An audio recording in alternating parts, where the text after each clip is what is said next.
friends, welcome back, or welcome if you're new here. My name is Stacy and I am the Chapter Conundrum.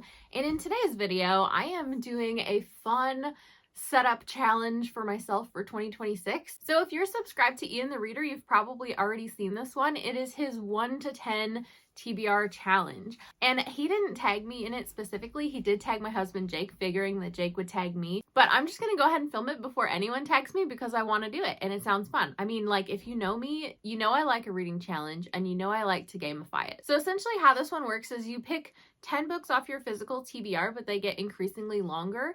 So the first one is between 100 and 200 pages. The second one is between 200 and 300, and so on and so forth. And he's challenging himself to physically read all of his picks. So one of my goals, I've already been thinking about 2026, and I know one of my goals is going to be to read more books on my physical TBR, and also to read some more books physically. So this aligned perfectly with what I wanted to accomplish next year. So I have a stack.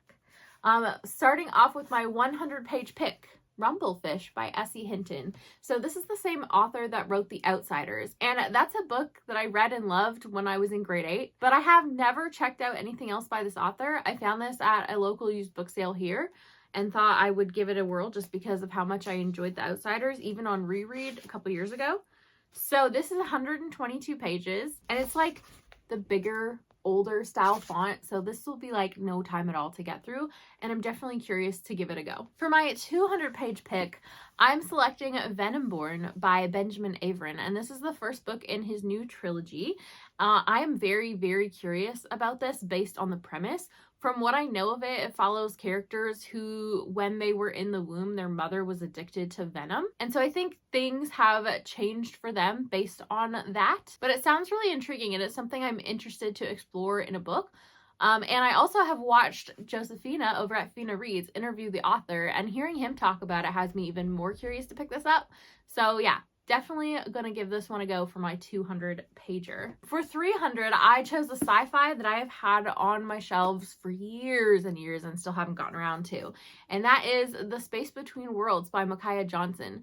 So in here, our main character is, I think, tasked with traveling to parallel universes, and in this world, you can only travel to parallel universes if you're already dead in them. Otherwise, it puts you like in a really precarious, dangerous situation. And I think she is dead in most of them, so she can go to most of them. Now, I don't know what she's tasked with in going there, like what mission she's on, but this definitely sounds like a world that I could sink into, and I've heard interesting things. I think I will enjoy this based on just reception from other people that I've heard talk about it, because the people who haven't enjoyed it tend to also not enjoy my other favorite books, and the people who have enjoyed it tend to enjoy similar things to me. So I do think that I have strong potential to like this one. It's not something I foresee hanging on to once I've read it, and it is hardcover, so it takes up like a considerable amount of space on our sci-fi shelf. So yeah, definitely thought it was high time I get to this one in 2026. For my 400-page book, we're going with a 5-star prediction. This one I think I'm going to love. And it is The Serpent and the Wings of Night by Carissa Broadbent. So from what I know of this, we follow a character entering a tournament, and I know it involves vampires and that it's romantasy. I mean, what more do I need to know than that? Sold. All kidding aside though, I forget who narrates this, but it's somebody I think I had like a mediocre audiobook experience with, and so I knew that at some point I wanted to read this physically when I did read it. I am usually not overly picky with audiobook narrators, but there are some cases where certain narrators will like intonate a character's tone very specifically, and it's not how I would intonate that tone if I were to read it physically, and so they give off a completely different vibe or attitude for the character than what I think is intended or what my interpretation would be.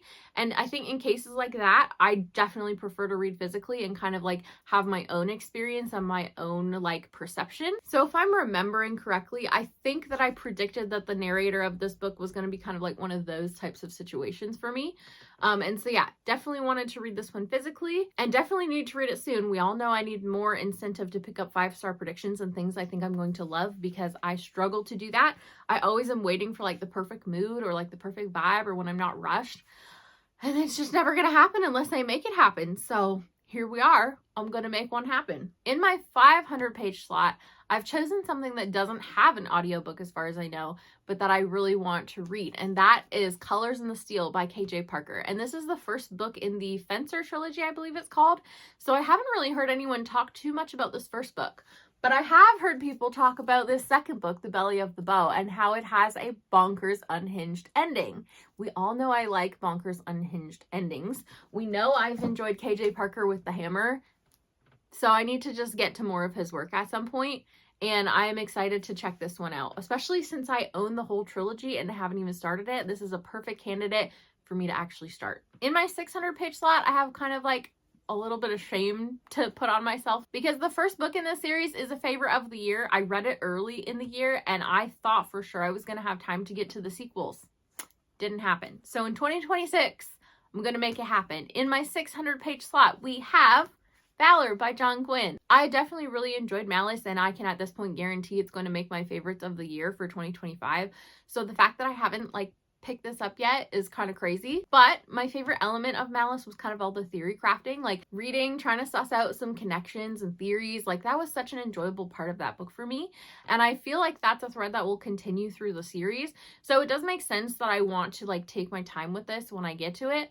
And I am reading these physically as well because back in the day, I tried Malice in audio and I just found that it was hard to follow because so much is thrown at the reader so quickly in terms of how he introduces everything. And I just thought, okay, I need to get my hands on this in a different format and read them physically. And that did make all the difference for me, which is unusual because generally I pay attention better on audio. But anyway, I digress. We're off on a tangent. I am really excited to get to this one and I need to just make the time to do it. So 2026, I'm coming. Similarly, in the 700-page slot, we're going to slot Ruin because why the heck not? We're not going to go into the same pattern of loving the next book and then putting the series off for another whole year. No, we're going into Ruin next year too. Honestly, we'll probably go into Wrath too, but it just didn't fit in this challenge, so it is what it is. But yeah, definitely looking forward to Ruin. I know that people who tend to love the series say that this is their favorite installment. I know that this one is a little bit more plot heavy, which tends to play into things I enjoy. So we shall see if that holds true for me as well. In the 800-page slot, we have a book in a series that I started a reread of last year, and then I got busy and my TBR got jam-packed and I fell off the read-along. But I'm happy to read these physically. And that is The Order of the Phoenix. So this is a series that obviously I enjoy, and I know I'm going to have a good time with this. I do want to continue my reread of it. And I think reading these as an older adult, I'm spotting a lot more foreshadowing and just subtle connections that I maybe missed the first couple times I went through the series. So I am enjoying my reread for that reason. And I know a lot of people say book 5 is their least favorite in the series. That's not the case for me. I really liked book 5. I love a villain that gets under your skin and ups the stakes, and book 5 has that. So I definitely enjoyed this installment and I'm keen to revisit it at some point next year. Coming in my 900-page spot, we have Go Tell the Bees I'm Gone by Diana Gabaldon. So this requires some explanation because first of all, you're going to be like, well, you're not holding it up. So do you even own it? Yes, I own it. I already own it on audio, but the paperback is arriving today. I have been collecting the series in mass market and I was waiting to see if they were going to come out with book 9 in mass market. At this point, I don't think it's ever going to happen. I do know that in the US, the publisher has said they do not ever intend to publish a mass market of 9. There was talk of Doubleday in Canada doing a mass market, but as far as I can tell, that hasn't happened yet either. So I finally broke down last night and ordered myself the paperback because I want to read the rest of Outlander next year. So I'm currently on book 7, although I do want to do a reread of book 6, but putting this one specifically on my goal means that I'll have even more incentive to catch up on the series, which I'm very eager to do. It's definitely one of my all-time favorites. I really enjoy reading about Claire's character and how she's experiencing everything. I love a good reactive character, and Claire is definitely that. So even though I don't have it to hold up for this video, I do own it. It's paid for, it's arriving today, and the trade paperback is within the 900 range, so I'm gonna use it. Then, in the grand finale, La Pièce de Résistance. This is going to make a lot of people very happy. And if I read these in order, like Ian is doing his challenge, which I'm not promising I will do, but if I do, then this will end up waiting until later in the year next year. But this is one that everyone has been telling me I need to read. People are yelling at me to read it. Why haven't you read this yet? I can't believe you haven't read this yet. And every year I say I'm going to try and read it, and every year I don't. So next year, might actually just be the year. And that is going to be Way of Kings by Brandon Sanderson. So for context, I am caught up on the Cosmere and ready to dive into this one. Like, I have all the background information I could possibly want before jumping into these. I've read Elantris, I've read Warbreaker, I've read Era 1 Mistborn, I've started Era 2 but haven't continued past Alloy of Law yet. I've read some of the pieces that connect to it through Arcanum Unbounded. And yeah, pretty much at this point, I just need to start Stormlight so I can continue with Era 2 and dive into Stormlight finally and see what it's all about. I think my hesitancy and why I put picking this up for so long is that I don't typically love Brandon Sanderson the way other people do. I have a good time with them. I like them, but they're generally more like 3 to 4 star reads for me. And I think like this is such an intimidating one because everybody freaking loves it. And also another big part of the reason why I put this off is because I don't love Michael Kramer and Kate Redding's narration for things. I've listened to them do Wheel of Time. I've listened to like all the Mistborn Era 1 books, and I just don't connect with their narration the way I do other narrators. And so I think that's another part of the reason why this was never really a high priority for me. But I do also have the potential to read this series physically, knowing that. And I think this challenge is like the perfect way to build up my momentum of physically reading in order to get to a chunky chunk like this with my eyeballs, because I haven't been reading as much physically as I used to, and it just does not go as quickly as when I read audio. So that, coupled with the fact that I have like fantastic library access to audiobooks now that I'm in the US and have like multiple library cards, like I just hardly ever pick up physical books anymore.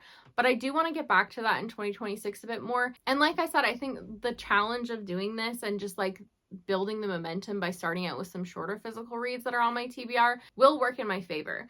I think looking at this stack of books, the only one I foresee myself doing an audiobook for is Go Tell the Bees I'm Gone. And that's just simply because I've read the entire series on audio at this point. I'm attached to Davina Porter's narration. I think she does a fantastic job. I was surprised to see that the books are coming out with a new narrator. I have sampled the new narrator and I'm like, not the same.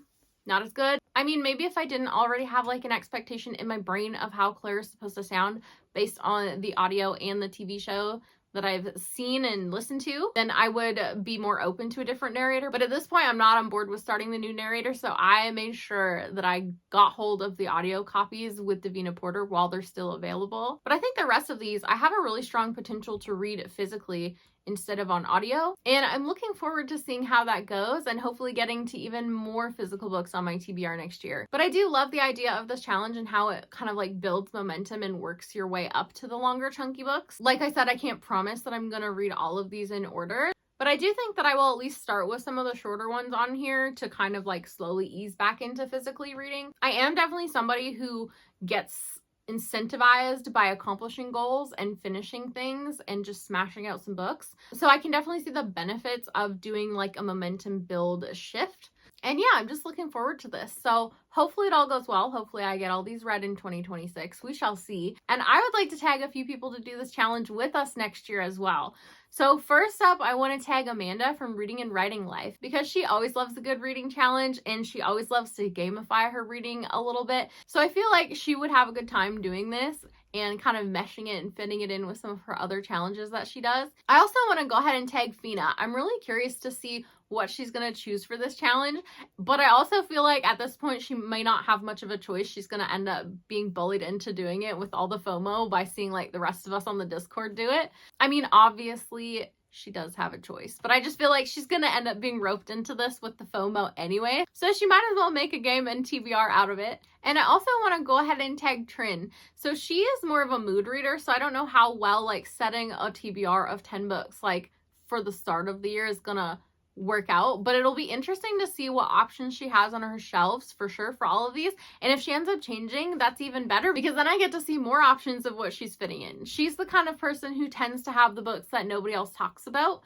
but that I will also enjoy, and we have similar tastes. So definitely always love seeing things on her shelves. Let me know down below in the comments if you are going to participate in this challenge, even if you don't have a channel. I'm definitely curious to see what you choose for your TBRs if you do. Also, let me know what out of my TBR you're most excited for me to get to, and we can do a quick rundown of those again. So for 100 pages, I'm going to do Rumblefish. For 200, I'm going to pick up Venomborn. For 300, The Space Between Worlds. For the 400 range, the Serpent and the Wings of Night. For 500, Colors in the Steel. For 600, Valor. For 700, Ruin. For 800, Order of the Phoenix. For 900, Go Tell the Bees I'm Gone. And for 1,000, The Way of Kings. As always, thank you guys so much for watching. Don't forget to hit like and subscribe on your way out if you want to, and have a great day. Bye!